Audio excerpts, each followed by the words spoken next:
Hi, I'm Phil with Easy Spa Parts, and I'm here to talk to you about buying a used spa.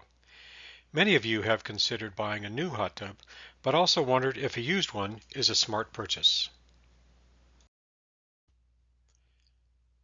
Since COVID, the cost of all spas has gone up at least 25%, so considering a used spa makes sense. And since we do troubleshooting over the phone and sell replacement parts, we have a pretty good idea of what you should be looking for. Now, why would somebody be selling their hot tub? Sometimes there's a problem with a spa that needs to be fixed and the owner doesn't want to spend money on it anymore. This can be good for you if you know what's wrong. Sometimes they're not interested in using the hot tub anymore. They were originally excited to buy it and then, for any number of reasons, they just want it out of the backyard. Sometimes you have a seller who just moved into a house and they don't really want the hot tub. Or you might have a seller who had a spouse or a partner who used the spa regularly and now they've passed away or are gone, and the other person is happy to give it up. So these can all be good reasons for selling the hot tub and for you to buy a used one. Where are some good places to look for a used hot tub? I like Craigslist. I think that's a good spot. So's the Facebook Marketplace. Or ask your friends and neighbors and see if they know anyone who's selling. Buying a used spa can be like buying a used car. You have to know what you're looking for, and you have to go in with your eyes wide open.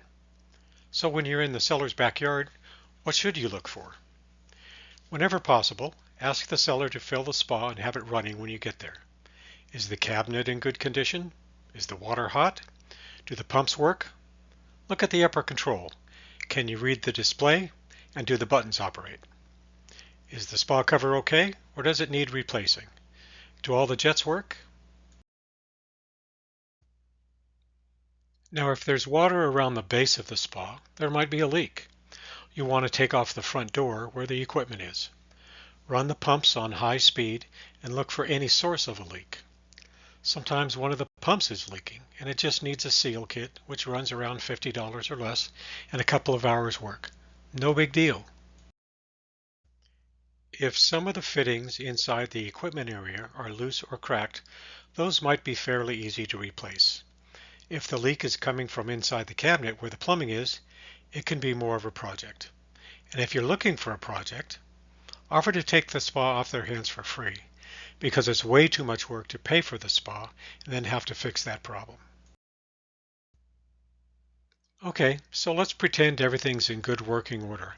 How much should you pay? Here's how I like to think about it. If I go to Costco and buy one of their mid-size spas, I might pay around $5,000. If the used spa you're looking at is 5 to 7 years old and in excellent condition, you might pay half, or $2,500. Now, does it need a new spa cover? That can be $600, depending on the size of the hot tub. You definitely want new filters. You want to be sitting in your own stuff, not somebody else's. That's another $100 or so. Are there any jets missing? They generally begin at $20 a piece, depending on their size and function. What's the condition of the headrests? The standard life of those is 4 to 5 years, and replacing them is anywhere from $30 to $60 each, depending on who manufactured the hot tub.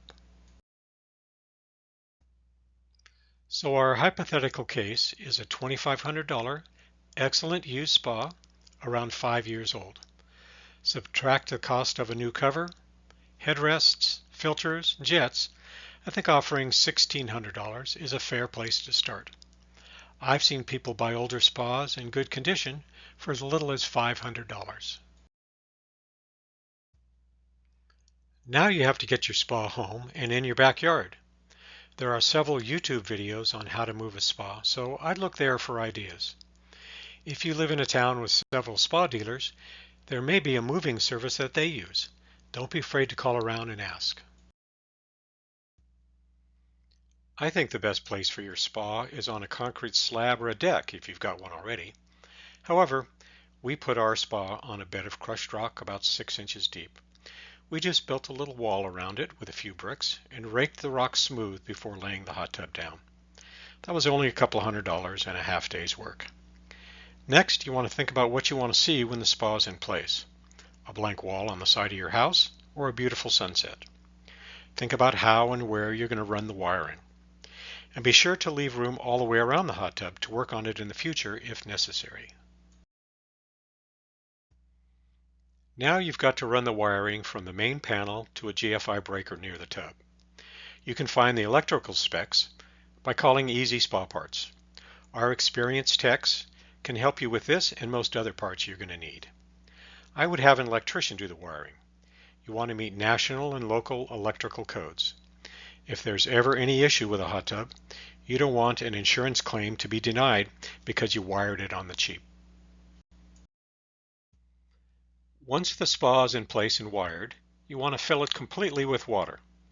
Then you'll turn on the GFI breaker and check to see if everything's working. On occasion, the first time you turn on the GFI, it trips. It's not uncommon for the white wire on your GFI to be in the wrong spot. Hot tubs are a little different than other GFI hookups, and so you can call us for a wiring diagram to help. Even certified electricians get this one wrong, and boy do they hate to admit it. So that's what Easy Spa Parts does. We help with troubleshooting over the phone or on chat, and then we supply parts for your repairs. I hope you're not overwhelmed, because once you have a hot tub that's working, there's nothing more enjoyable and relaxing for you, your family, and your friends. It's a great place to congregate. My nieces and nephews love coming to our house just to hang out in our hot tub. So, happy spa hunting. And if you have any questions, please give us a call at Easy Spa Parts.